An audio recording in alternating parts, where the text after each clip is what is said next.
ఒక 12 ఇయర్స్ అమ్మాయి తన తండ్రిని కోర్టులో 1 crore రూపీస్ డిమాండ్ చేసిందంట. అసలు ఏం జరిగింది మేడం అందులో? రీసెంట్గా ఒక కేసులో ఏమైందంటే, ఒక పాప కస్టడీ కోసం వాళ్ళ మమ్మీ వాళ్ళ డాడీ అంటే వాళ్ళ మదర్ అండ్ ఫాదర్ ఇద్దరు కూడా కోర్టులో కొట్లాడుతున్నారు, ఫైటింగ్ అవుతుంది. They file custody case. Custody case నడుస్తుంటే ఏమైందంటే, యూజువల్గా 12 ఇయర్స్ కాబట్టి పాపను అడుగుతారు కోర్టులో. అంటే జనరల్ ఏంటంటే 7 ఇయర్స్ బిలో అట్లా ఉంటే ఒక ఏజ్లో అంటే చిన్న ఏజ్లో ఏంటంటే యూజువల్గా మదర్కి ఇచ్చేస్తారు. బట్ కొంచెం ఆలోచించే ఏజ్ వచ్చిన తర్వాత పిల్లల్ని అడుగుతారు, ఎక్కడ ఉండాలనుకుంటున్నావు, మదర్తోనో ఫాదర్తోనో అని చెప్పి కోర్టులో అడగడం జరుగుతుంది. సో ఈ కేసులో ఏమైందంటే, ఈ 12 ఇయర్స్ పాపని అడగడం జరిగింది, ఎక్కడ ఉంటావు, మదర్తో ఉంటావు ఫాదర్తో ఉంటావు అని అడగడం జరిగింది. సో ఆ పాప వెళ్ళి అప్పటిదాకా మదర్తోనే ఉండింది. సడన్గా ఏం చెప్పిందంటే కోర్టులో, నాకు 1 crore ఇస్తే నీతో వచ్చి ఉంటా అని చెప్పేసి పాప చెప్పడం జరిగిందనమాట. 1 crore ఇవ్వాలంట. అండ్ కోర్టులో సీజే అంటే ఎవరైతే చీఫ్ జస్టిస్ ఉన్నారో షాక్, 1 crore అడగడం ఏంటి అని చెప్పేసి. అంటే ఆ మదర్ ఆ పాపని ఎలా పెంచుతుంది అనేది మనకి ఎవిడెంట్, వెరీ క్లియర్. డబ్బుల కోసం నాన్నతో ఉండడం ఏంటి, ప్రేమతో ఉండాలి.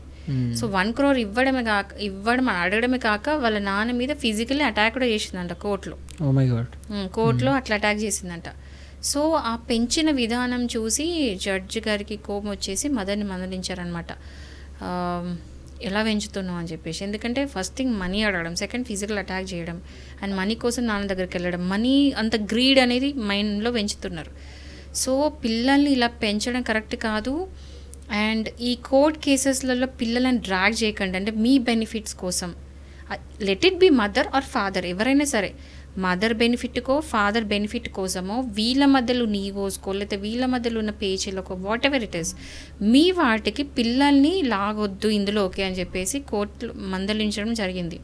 సో ఈ కేసు ద్వారా మనం తెలుసుకోవాల్సింది ఏంటంటే, కస్టడీ కేసెస్ ఇట్లా ఫైల్ చేసినప్పుడు యూజువల్లీ ఎవరిదైనా తప్పు ఉండొచ్చు, మదర్దే తప్పు ఉండొచ్చు, ఫాదర్దే తప్పు ఉండొచ్చు, డివోర్స్ అనేది ఫైల్ అవుతుంది, అది ఏ రీజన్ అయినా సరే.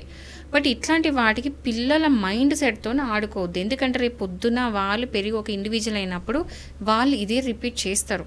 ఎగ్జాక్ట్లీ, ఖచ్చితంగా రిపీట్ చేస్తారు. బికాస్ ఏదో విధంగా మదర్ ఆర్ ఫాదర్ ఇన్ఫ్లుయెన్స్ చేస్తారు, పిల్లల మైండ్ సెట్ని ఇన్ఫ్లుయెన్స్ చేస్తారు, పిల్లలు అదే విధంగా పెరుగుతారు కూడా. అండ్ 12 ఇయర్స్ ఈ జనరేషన్లో ఏంటంటే 12 years they can think.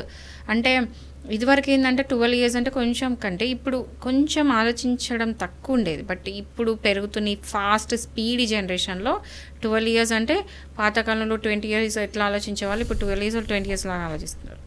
And it will impact their brains. వాళ్ళు పెద్దగా అయ్యి వాళ్ళు కూడా అదే రిపీట్ చేస్తారు. సో ప్లీజ్ ఎవరైనా సరే మీరు కస్టడీ కేసు, మీ డివోర్స్ ఏం ఫైల్ చేసినా కూడా పిల్లల్ని ఇందులోకి లాకండి అండ్ పిల్లల మైండ్ని ఖరాబ్ చేయకండి అని చెప్పేసి చెప్తున్నా. ఎందుకంటే డివోర్స్ అయినా కాదు పక్క పెట్టండి, డివోర్స్ వరకు కొంతమంది వెళ్ళకపోయినా కూడా మదర్ ఫాదర్ మధ్యలో పిల్లల్ని చాలామంది డ్రాగ్ చేస్తారు వాళ్ళ గొడవలలోకి. అట్లా ఎప్పుడు లాగొద్దు. మీరు గొడవలో పెట్టుకుంటే బయటవే పెట్టుకోండి, పిల్లల ముందు పెట్టుకోకండి.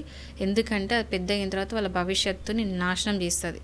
Trust my words, mark my words, ఖచ్చితంగా మదర్ అండ్ ఫాదర్ పెట్టుకున్న గొడవలు పిల్లల్ని ఎఫెక్ట్ చేస్తుంది. వీళ్ళు ప్రేమగా ఉంటే అది కూడా ఎఫెక్ట్ చేస్తుంది ఇన్ అ గుడ్ వే, గొడవలు పెట్టుకుంటే it will effect in a bad way.